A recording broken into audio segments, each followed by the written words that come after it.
ಮಾಡಿ ಹೊಂಟಿರ್ತಕ್ಕಂಥ ರಾಜ್ಯ ಸರ್ಕಾರಕ್ಕೆ ಬೇಕೇ ಬೇಕು. ಬೇಕೇ ಬೇಕು.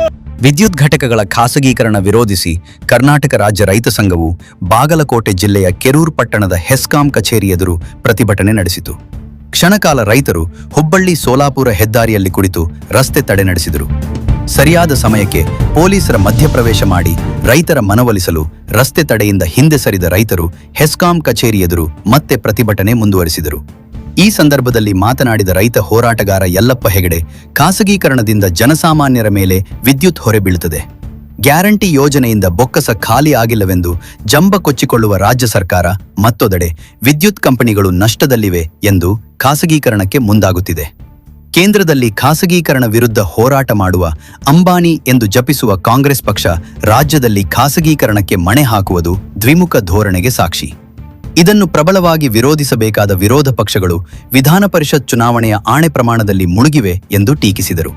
ಪ್ರತಿಭಟನಾಕಾರರ ಮನವಿ ಪಡೆಯಲು ಅಧಿಕಾರಿಗಳು ತಡವಾಗಿ ಬಂದದ್ದು ಕ್ಷಣಕಾಲ ರೈತರ ಕೆಂಗಣ್ಣಿಗೆ ಗುರಿಯಾಯಿತು.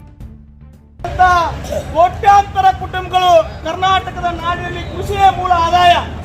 ಅವರೆಲ್ಲರೂ ಸಹಿತ ಕಣ್ಣೀರನ್ನ ಸುರಿಸಬೇಕಾಗತ್ತೆ. ನಮ್ಮ 10 HP ವರೆಗೆ ವಿದ್ಯುತ್ ಉಚಿತವಾಗಿರ್ತಕ್ಕಂಥ ವಿದ್ಯುತ್ ನಮಗೆ ಸಿಗತ್ತೆ. ಬೇರೆ ಬೇರೆ ಸರ್ಕಾರದ ಯೋಜನೆ ಅಡಿಯಲ್ಲಿ ವಿದ್ಯುತ್ ನಮಗೆ ಗೃಹ ಬಳಕೆಗೆ ಸಿಗತ್ತೆ. ಆದ್ರೆ ಇವುಗಳು ಖಾಸಗೀಕರಣ ಆದ್ರೆ ನಮ್ಮೆಲ್ಲರ ಪರಿಸ್ಥಿತಿ ಬಹಳ ಅಧೋಗತಿಗೆ ಹೋಗ್ತಾ ಇದೆ.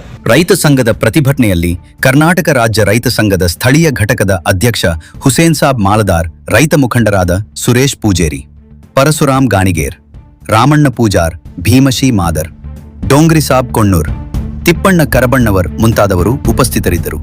ವರದಿ ಅಬ್ದುಲ್ ರಜಾಕ್, ಟಪಾಲ್, TV10, ಬಾಗಲಕೋಟೆ. ಕ್ಷಣ ಕ್ಷಣದ ಸುದ್ದಿಗಾಗಿ ನೋಡ್ತಾ ಇರಿ TV10 ಕನ್ನಡ ನ್ಯೂಸ್.